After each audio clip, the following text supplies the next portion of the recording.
Do do do do do do. आज का हमारा जो सेशन है वो हमारा है ब्लेजर सर्वर पे है।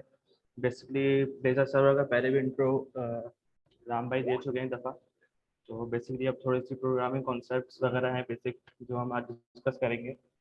बेसिकली जो ब्लेजर सर्वर है बेसिकली ASP.NET का बेसिकली एक फ्रेमवर्क है। ठीक है, इसमें क्या है हम लोग जो ब्लेजर के वैसे जो मेन तौर पे जो आमतौर पे दो बेसिकली ब्लेजर के फ्रेमवर्क्स हैं। एक तो ब्लेजर सर्वर है और एक जो है हमारा ब्लेजर वेब असेंबलीज है। आज जो हम डिस्कस करने जा रहे हैं वो है ब्लेजर सर्वर हमारा, जिससे बेसिकली सेपरेटली एक ये हमारा पास फ्रेमवर्क है। ठीक है, इसमें यह है कि हम लोग इसमें डॉट नेट को यूज़ करते हैं और हम लोग क्लाइंट साइड वेबसाइट बना सकते हैं। जो भी हम लोग जिस तरह की वेबसाइट हम लोग नॉर्मली बना रहे होते हैं वो हर तरह की वेबसाइट वो जिस तरह की भी हम लोग फ्रेमवर्क पे चाहें इसको फ्रेमवर्क को यूज़ करते हुए इंटरैक्टिव वेबसाइट हम लोग बना सकते हैं। ठीक है, इसमें क्या है बेसिकली हम लोग जावास्क्रिप्ट को एक तरह से हम लोग स्किप कर रहे हैं बिल्कुल, क्योंकि ये हमें ब्लेजर जो है हमें ये चीज़ फराहम करता है कि हम लोग C# को यूज़ करते हुए क्लाइंट साइड पे भी लॉजिक लिख सकें अपनी और सर्वर साइड पे भी लॉजिक लिख सकें। तो C# अब जिन लोगों को जावास्क्रिप्ट नहीं आती या जो लोग जावास्क्रिप्ट जिनको कम आती है थोड़ी, या वो चाहते नहीं है कि हम कोई और लैंग्वेज सीखना चाहते हैं, तो उनके लिए ये एक तरह का बेनिफिट एक तरह का ये भी है कि वो एक ही लैंग्वेज जो कि C# है उसको यूज़ करते हुए अपनी एप्लीकेशन बना सकते हैं। ठीक है, अब C# जो हम लोग इसमें यूज़ कर रहे हैं वो सर्वर साइड और क्लाइंट साइड दोनों पे है। ठीक है, वो जो कि डॉट नेट हमें दे रहा है। अब इसमें हम लोग क्या करते हैं कि जो इसमें जो यूआईज हमारे पास हैं जो वो बेसिकली नॉर्मल जिस तरह की HTML होती है उस पर ही लिखते हैं हम लोग, और CSS वगैरह जो है जैसे कि हम लोग दूसरे किसी भी ASP.NET कोर में या ASP.NEट MVC में इस्तेमाल कर रहे होते थे, जैसे कि HTML यूज़ करते हुए जिस HTML यूज़ कर रहे थे उसमें इसमें भी हम लोग इसी तरह से यूज़ कर सकते हैं। तो ये जो है basically mobile mobile browser mobile site भी रिस्पॉन्सिव होती है हमारे पास। मतलब ब्रेजर जो हमारे पास ऐप है ये दोनों तरह से हर स्क्रीन रेजोल्यूशन पे चल सकती है। तो और सबसे अच्छा इसका फ़ायदा ये है हमारे पास कि ये जो है आजकल जैसे कि लेटेस्ट हमारे पास होस्टिंग ये डॉकर है और जितने भी दूसरे लिनक्स हो गई हमारे पास और जितने भी हमारे पास सर्वर्स हैं उन सब पे ये डिप्लॉयमेंट इसकी हो सकती है बड़े आराम से। हम लोग भी बेसिकली अभी अपने पास करंटली भी इसको यूज़ कर रहे हैं। ठीक है, जो कि बेसिकली लिनक्स बेस्ड है और वहाँ पे परफॉर्मेंस की बहुत ज़्यादा अच्छी है। तो ये बेसिकली इसका छोटा सा वो था। अब इसके बेसिकली हम लोग क्या करेंगे इसकी अब डिटेल थोड़ी सी पढ़ेंगे कि ये किस तरह से काम करती है और क्या क्या चीज़ें जिस तरह से यूज़ करते हुए ये एप्लीकेशन चलती है, जिस तरह कंपाइल होती है वो हम चीज़ें पढ़ेंगे और उसके कंपोनेंट क्या क्या है वो हम देखते हैं ज़रा। सही। अ, सबसे पहले तो बेसिकली ये है कि ये जो ब्राउज़र और जो सर्वर का रिलेशन बेसिकली इसने बनाया होता है ब्लेजर सर्वर ने, बेसिकली वो बेसिक चल रहा होता है सिग्नल आर के बेस पे। तो सिग्नल आर बेसिकली जो है रन टाइम पे रिस्पॉन्स भेजने के लिए काम आती है, जिस तरह के हम नॉर्मल यूज़ करते भी सिग्नल आर का। तो आपको जिस तरह के हम लोग एजेक्स की कॉल वगैरह लगा रहे होते थे कि एजेक्स की कॉल लगाते थे सर्वर के लिए, तो वो चीज़ समझने के इसमें एक तरह के समय पर है ही नहीं। बस हम लोग क्या करते हैं इस केस में हमारे पास सिर्फ हम लोग जो भी हमारे पास सर्विस लिखी हुई है हमने क्लास है उसको सिर्फ उसका इंस्टेंस कॉल करते हैं और जस्ट उसका फंक्शन जो भी है हमने कुछ जैसा कि हम लोग कुछ यूज़र का डेटा मंगवाना चाह रहे हैं तो जस्ट यूज़र का डेटा को जो हमने फंक्शन लिखा है वो जस्ट हम लोग कॉल करते हैं और अपने पास हमारे पास वो डेटा जो है सिग्नल आर के थ्रू ब्राउज़र सर्वर से ब्राउज़र पे हमारे पास वो डेटा सारा आ जाता है। तो जब हम लोग उसको कंसोल में अगर कोई बंदा चाहे कि हम उसको कंसोल में देखूँ मैं किस तरह डेटा आ रहा है, तो बेसिकली पीछे आपको नज़र आएगा कि नेटवर्क की बेस कॉल जा रही होती है बाकायदा, तो वो रिस्पॉन्स को लेके आती है। सबसे अच्छी आवाज़ इसकी एक ये भी है कि सीनर आर का जो ये हमें हम लोग सीनर को यूज़ कर रहे होते हैं जैसे कि ब्लेजर यूज़ कर रहा है, तो मतलब ये डेटा की लिमिट इसमें कोई ऐसे नहीं है कि लिमिट हम जितना भी डेटा भी सर्वर से मंगा सकते हैं। कोई हमारे पास इस तरह का लिमिटेशन नहीं है कि छोटा डेटा ही मंगा सकते हैं हम लोग। तो ये है रन टाइम पे तो ये क्या कर रही है कि हमारे पास जो उसकी यूआईज हैं वो यूआई हम लोग क्या करते हैं यूआई से कोशिश की हमने ऑन क्लिक की हम लोगों ने मिसाल के तौर पे कोई फंक्शन इवेंट हमने कॉल किया, अब वो क्या करेगी, बेसिकली जाएगी सर्वर पे और डॉम पे, सर्वर से रिटर्न करेगी डॉम पे हमारे पास, वो डेटा हम लोग आराम से देख सकेंगे। तो ये भी इसमें हम लोग इस तरह से भी ये काम कर रही होती है। तो एक तो इसका ये फ़ायदा है कि हमें कोई एचएस वगैरह, कोई एक्सटर्नल कोई पोस्ट वगैरह करने की कोई ज़रूरत नहीं पड़ती। ठीक है, नेक्स्ट स्लाइड पे चलते हैं हम अपनी, जो कि मैं आपको दिखाता हूँ कि बेसिकली जो हमारे पास ब्लेजर सर्वर जो पूरी हमारे पास फ्रेमवर्क खड़ा हुआ है ना, इसका जो बेसिकली प्रोजेक्ट स्टाइल, मतलब किस तरह से बिल्डिंग स्टाइल है इसका, तो ये बेसिकली जो है ना ब्लेजर कंपोनेंट्स पे हमारे पास पूरा आर्किटेक्चर खड़ा हुआ होता है हमारे पास। लेज़र कंपोनेंट्स क्या है? लेज़र लेज़र बेसिकली हम लोग लेज़र का हमारे पास एक हमारे पास एक्सटेंशन है। जैसे कि हमारे पास जिन लोगों ने ASP.NET MSc पे काम किया है वो लोग जानते होंगे, जैसे हमारे पास कोई भी पेज हम क्रिएट करते थे तो वो उसकी एक्सटेंशन होती थी .cs HTML करके, तो उसके अंदर हम लोग लेज़र का कोड लिख रहे होते थे अपना। तो ये क्या है, बेसिकली इसके अंदर भी बेसिकली वही चीज़ है ये, मगर ये क्या है, ये जैसे कंपोनेंट बनता है पूरा। अब वो कंपोनेंट, अब जैसे कि एग्जांपल में इसमें बताया हुआ है हमने कि एक कंपोनेंट बनाया हुआ है, यहाँ पे इसका ना बताया हुआ कंपोनेंट। अच्छा, कंपोनेंट क्या है? बेसिकली कंपोनेंट बेसिकली एक पेज भी दो तरह से ट्रीट हो सकता है।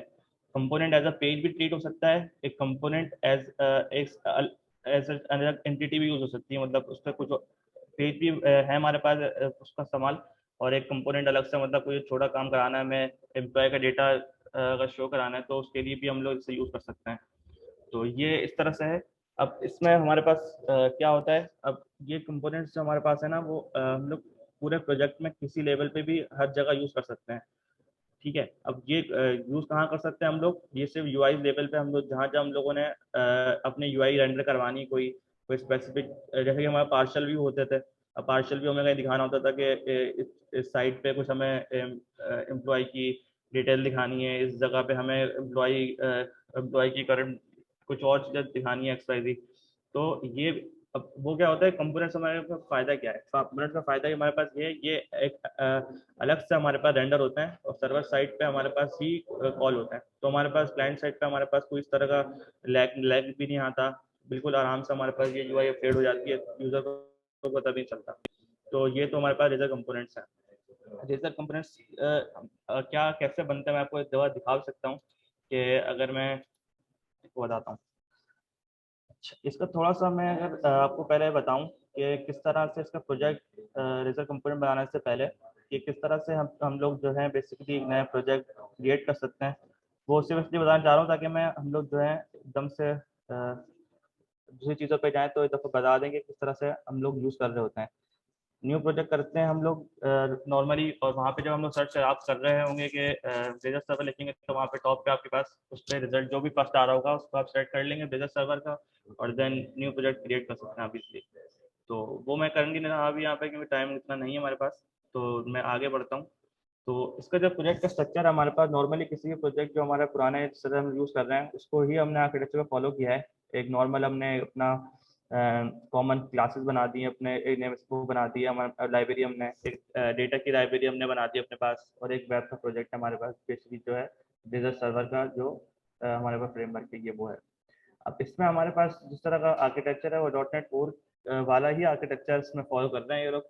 इसमें क्या है, जिस तरह के रूट के अंदर हमारे पास इमेजेस और CSS जावास्क्रिप्ट वगैरह हम लोग यहाँ पे रखते हैं अपनी नॉर्मली। इसके अलावा इसके अंदर कंट्रोलर भी हम लोग ऐड कर सकते हैं, मगर हमारे केस में भी कंट्रोलर नहीं यूज़ कर रहे हम लोग, तो हम लोग इस केस को स्किप कर रहे हैं यहाँ पे।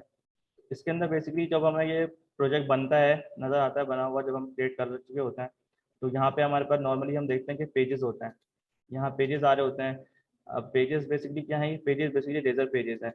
अब क्या हम लोग अगर इसको देखें तो ये आपको नज़र आ रहा होगा, ये लॉगिन के अंदर हम लोग जैसे कि नज़र आ रहा है फॉरवर्ड पासवर्ड डॉट रेजर, ये बेसिकली रेजर है, ये हमने कंपोनेंट ही बनाया है, मगर हम इसको एज जो है अपने पास एक पेज भी ट्रीट कर रहे हैं। पेज अगर हमें किसी कंपोनेंट में अगर हमें पेज बनाना हो तो उसके लिए बहुत आसान सा उन्होंने एक हमें तरीका दे दिया है। हम एक जस्ट पेज का कीवर्ड यूज़ करते हैं यहाँ पे टॉप पे, और उसका नाम बता देते हैं कि भाई ये हमारा जो है ना ये पेज है हमारा। तो जब भी फिर आप इस पेज कभी जब आप अपनी ऐप चलाते हैं और ब्राउजर पे जाके इस पर्टिकुलर यूआरएल को हिट करेंगे तो आपके पास यही कंपोनेंट जो है स्क्रीन पे रेंडर हुआ नजर आ रहा होगा आपको।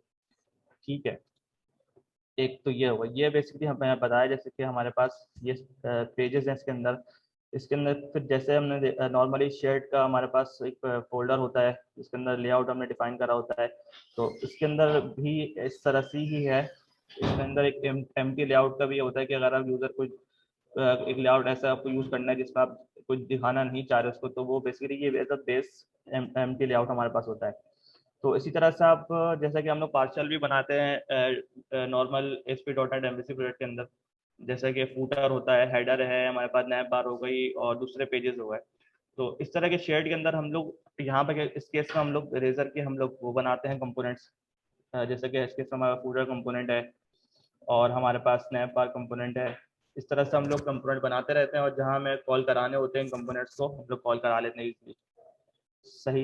इसके अलावा इसके अंदर एक मेन लेआउट भी होता है। मेन लेआउट इसके हमारे केस में इस केस में ये है कि जिस तरह के हमारे पास शेड के अंदर normally S P dot net MBC के अंदर हमारे पास लेआउट होता है जिसके बेसिकली जो मास्टर मास्टर हमारे पास होता है, जैसे से मास्टर पेज कह सकते हैं, इसके अंदर सारे चीज़ हम लोग डिफाइन कर देते हैं कि भाई इस पेज के थ्रू बाकी पेजेस नजर आएंगे। और ये देख रहे हैं कि आप जैसे कि मैंने आपको बताया था कि हेडर का मैंने कंपोनेंट बनाया हुआ था बहुत ईजिली, मैं बस मैं यहाँ पे अपने जो भी मेरे पास नेम स्पेस है उसमें मैं इसका नाम यहाँ दूंगा और जो भी कंपोनेंट मेरे पास बना हुआ है वहाँ मैंने दिया, और तो ये यहाँ पे हमारे पास कंपोनेंट ये रेंडर हो जाएगा। ये अपने पास जब भी खुलता है तो बेसिकली ये बहुत ही अपने ये एक अपना इंस्टेंस ही बना रहा होता है, तो इस पेज पे तो उसका कोई लोड ऐसे नहीं आता। और जिस तरह फिर आप दूसरे अगर इसके अलावा मल्टीपल जितने भी हम लोग कराना चाह रहे हैं लोड कंपोनेंट्स, वो जैसे फूटर है हमारे केस में और टोस्ट के हमारे केस में, तो हम लोग वहाँ पे कराते रहते हैं इस तरह से। ये हमारे पास मल्ले के मेन लेआउट है। सही। एक इसके अलावा जो है हम लोग नॉर्मली क्या करते हैं कि हम लोगों ने आर्किटेक्चर को जो हम लोग फॉलो कर रहे हैं वो ये है कि कंपोनेंट जितने भी जो समझ लें एक तरह के हमारे हेल्पिंग कंपोनेंट्स हैं, जो हमारे पेजेस नहीं है बेसिकली, जो हमारे हेल्पिंग कंपोनेंट्स हैं वो हम एक अलग से हमने एक फोल्डर बना लिया है यहाँ पे यूजर कंपोनेंट के नाम से, जो भी फिर हम इनको रीयूज कर सकते हैं किसी जगह भी। जैसे कि आपको कोई पॉपअप दिखाना है, अब पॉपअप के लिए अब मैंने यहाँ पे कंपोनेंट बना के रख लिया है। अब जहाँ भी मुझे ये जहाँ भी मुझे ये पॉपअप शो कराना है, बस मैं यहाँ जाऊँगा और लिखूँगा यहाँ जाके मैं इस तरह से लिखूँगा पॉपअप की क्लास दूंगा अपने पास और वो बस वो मेरे पास वहाँ पे पॉपअप आ जाएगा। तो इस तरह से मैं यहाँ पे मैं किसी तरह से भी यूज़ कर सकता हूँ इन सब चीज़ों को। और इस हमारे केस में हमने काफ़ी सारे चीज़ें करी हैं यहाँ पे, तो इस तरह से हमने इनको यूज़ करा है। तो इसी तरह से इसमें स्टार्टअप है हमारे पास। स्टार्टअप के अंदर जैसे डॉट नेट कोर ने वो दिया है कि आप बता सकते हैं कि कौन कौन सी सर्विसेज आप इसमें यूज़ करना चाहते हैं, जैसे कि कोई आपकी डेटाबेस सर्विस है, किसी तरह की कोई और सर्विस है आप लोग यूज़ कर रहे हैं, तो वो सारी सर्विसेज हम यहाँ पे डिफाइन कर देते हैं अपने पास, और इस तरह से ही हम लोग फिर इनको यूज़ कर सकते हैं किसी जगह पर भी। तो ये तो बेसिकली हमारे पास सिंपल सा एक इसका आर्किटेक्चर है कि किस तरह से ये प्रोजेक्ट जो है बिल्ड हुआ है। तो वो नॉर्मली प्रोजेक्ट की तरह ही हमारे पास क्रिएट हो रहा है। तो जैसे कि हम लोग नॉर्मल प्रैक्टिस यूज़ करते हैं, जैसे कि S P dot net MBC में यूज़ करते थे हम लोग, उसी तरह से हम लोग यहाँ पे यूज़ कर रहे हैं। इसके अलावा हम लोग सर्विसेज भी अलग से रिपोजिटरी पैटर्न भी यूज़ कर सकते हैं इसमें, मगर हमारे केस में हमें ज़रूरत नहीं पड़ी अभी तक। तो इसके अलावा हम लोग सिंपल सर्विसेज ही यूज़ कर रहे हैं डेटाबेस की। तो ये है इसका पूरा आर्किटेक्चर जो हमने सिंपल एक बनाया हुआ है। ये बेसिकली हमारा जो है कोई सैम्पल प्रोजेक्ट नहीं है, ये हमारा जिसमें मैं काम कर रहा हूँ, मोतीराम भाई काम कर रहे हैं, तो ये वो प्रोजेक्ट है। इसमें हमने काफ़ी सारी चीज़ें को एक्सप्लोर भी किया है, काफ़ी सारी चीज़ें को हमने यूज़ भी किया है। तो ये बेसिकली इसका पूरा डिज़ाइन एक तरह का था कि किस तरह प्रोजेक्ट हमारे पास चल रहा है, किस तरह बना हुआ है। तो इसके अलावा इसके अंदर ब्लेजर सर्वर के अंदर जो हमारे पास चीज़ें हैं वो एक तो ये कि इसके अंदर हम लोग जावास्क्रिप्ट भी यूज़ कर सकते हैं।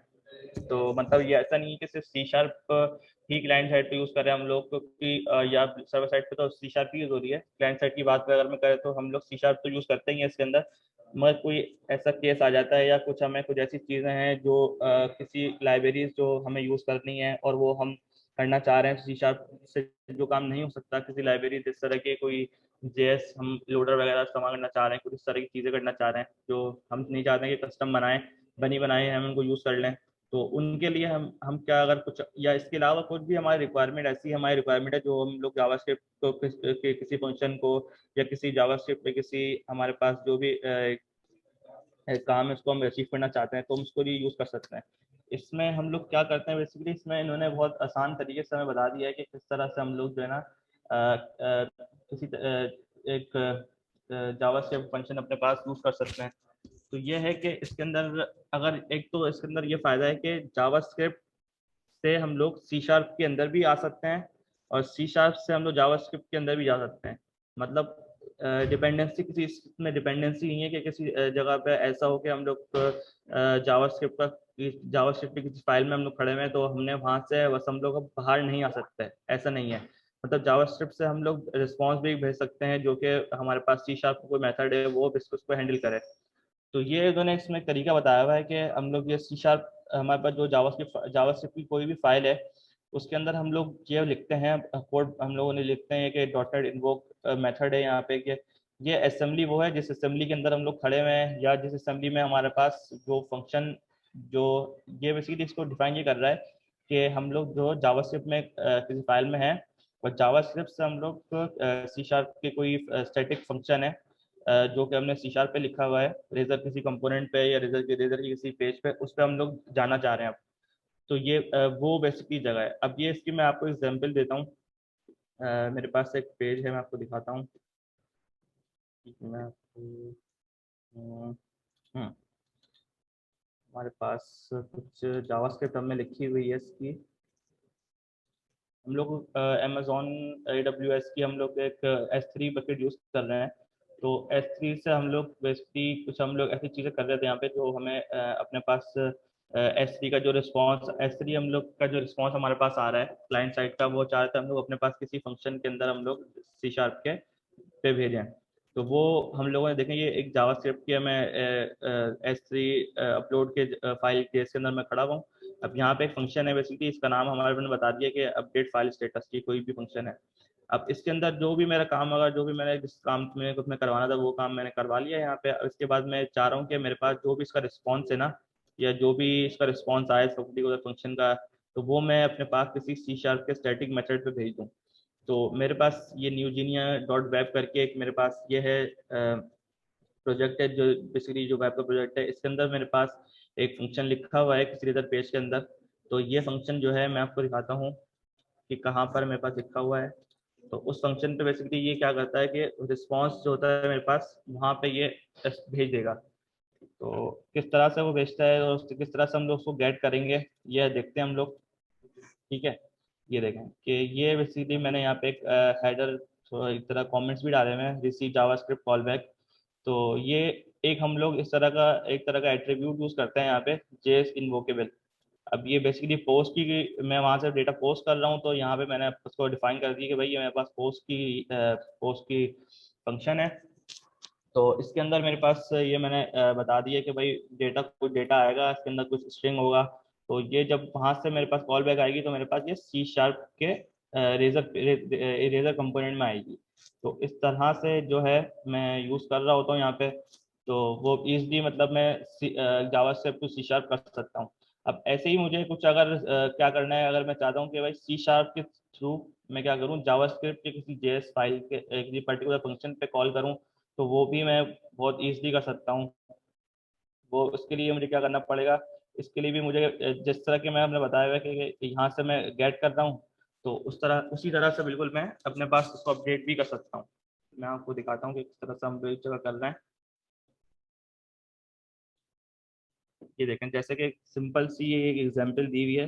अच्छा ये अगर जब हम लोग सी शार्प से जावास्क्रिप्ट पे फाइल पे कोई बेसिकली हम लोग कोई हमें फंक्शन कॉल कराना होता है तो बेसिकली एक हमारे पास यहाँ पे एक ASP.NET कोर ब्लेजर का हमारे पास एक बेसिकली एक हमारे पास नेम स्पेस होती है यहाँ पे इसके नाम है जेएस रन टाइम।